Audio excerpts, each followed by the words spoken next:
The nuts and bolts of Roger Federer. What a great, great, great player. We're so fortunate to live at this time to watch Roger Federer play tennis. Vic Braden. When it comes down to Vic Braden methodology, first of all, Vic will tell you that there is no Vic Braden method. Methodology is a human element. It's really the method of physical laws. Coming back to the word efficiency, Roger Federer is efficient. The least amount of moving parts, the least amount of muscle recruitment, economy of motion. He's just so great, graceful, poetic. Watching him play, I heard Braden say it's like watching ballet. With Roger Federer, he does not violate physical laws. We're going to look at a couple clips and just show you some of the similarities on the forehand and the serve. You can do it on every shot. Another assignment, you could go to YouTube. There's probably never been a player filmed as much as Roger Federer. So you'll have a better eye by having gone through this course. One of my students has said that with stroke production, at first people don't see it, but once it's pointed out to them, say a fundamental concept, is you can see that fundamental concept a mile away. I mean, how many times does Roger Federer have to be on the cover of a tennis magazine for people to understand that you want the racket in this salute position, that the left arm's going to be up, the body's going to be sideways. When he goes to hit a forehand, that the racket gets below the ball, the racket face gets closed. But the nuts and bolts of Roger Federer is he has fundamentals that stand the test of time. I watched Roger Federer hit forehands and backhand serves, and you would think that he is a student of Welby Van Horn. If you go back and you watch Charlie Passerelle hit the ball, certainly we could say, well, he didn't move as well or he wasn't as athletic, but great strokes are great strokes. Let's just take a second and we'll look at some slow motion of Roger Federer. Roger Federer, the racket's up high, left hand's on the racket. You can see the right elbow is off his body.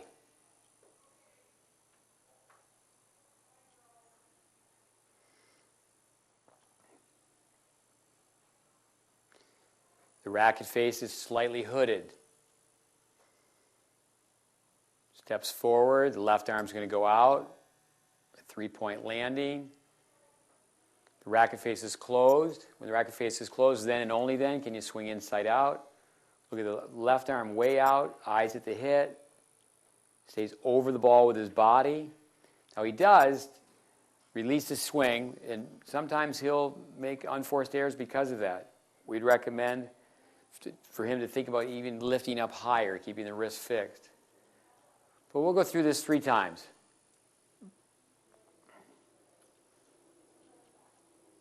Now, relaxation skills. Certainly, he's so relaxed. With the left hand's on the racket, racket's up high, makes a unit turn. It's a short backswing. His arm is in a bent position, the right arm. Left arm goes out. Racket stays on the same side of his body. Just like he's dribbling a basketball. The palm is down. Racket face is going to be vertical to hit. Has a long hitting zone. Could be longer. Pulls off slightly. But we'll look at it last time.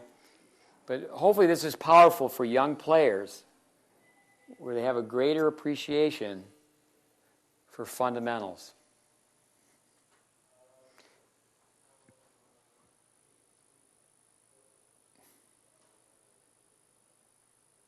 Interesting with video.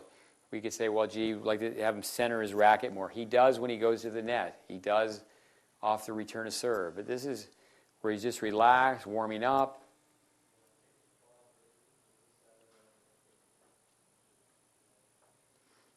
But this looks like he's out on the court, drop hitting balls with us. Lets his arms fall from the shoulder.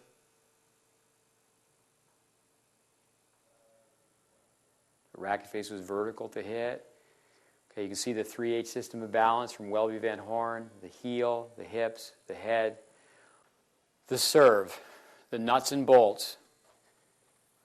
the stance, how his toes line up at a 45-degree angle. Front foot's at a 45-degree angle. Back foot's parallel to the baseline. His arm is bent. His palm is down. Extended left arm.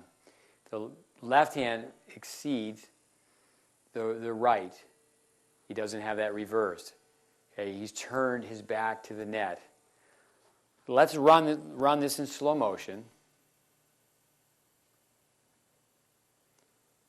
Now he's going to comb his hair. Racket goes between his right elbow and his head.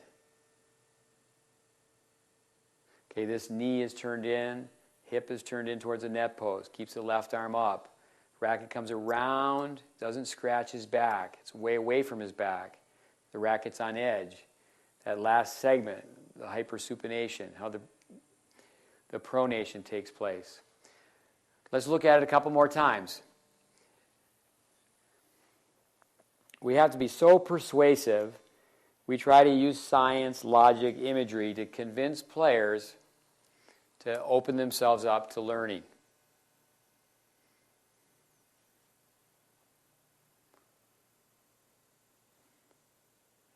His hands are together, arms relaxed to the side. Economy of motion, least amount of moving parts, least amount of muscle recruitment. He duplicates the movement over and over again. You duplicate the racket pattern to duplicate the result with a shot. That's how you become consistent.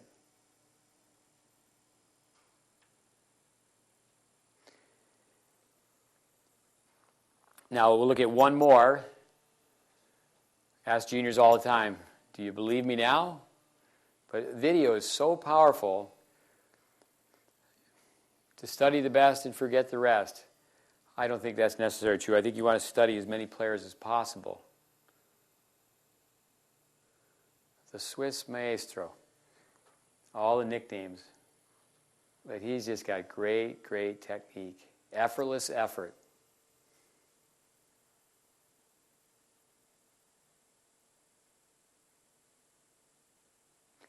So, mom and dad, you have your juniors looking at this tape. Ask them, yes or no. Are you in or you're out? Are you going to work on your strokes? Or are you just going to go with what you got? All right, let's go back to the classroom.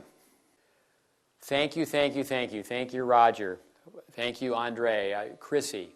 I remember years ago, Welby Van Horn, who had no connection with coaching Chris Everett, knew Chris Everett's father and had great respect for Jimmy Everett, but there was no connection. But Welby handed out just a sequence from Tennis Magazine, and Chris Everett, she had, just like Roger Federer, she just has great fundamentals. Again, in a book that I've read on Federer's mother mentions the coach, Kavoski, the Czech, and again, I'm mispronouncing that name, that I just remember him standing in one place and having long follow-throughs.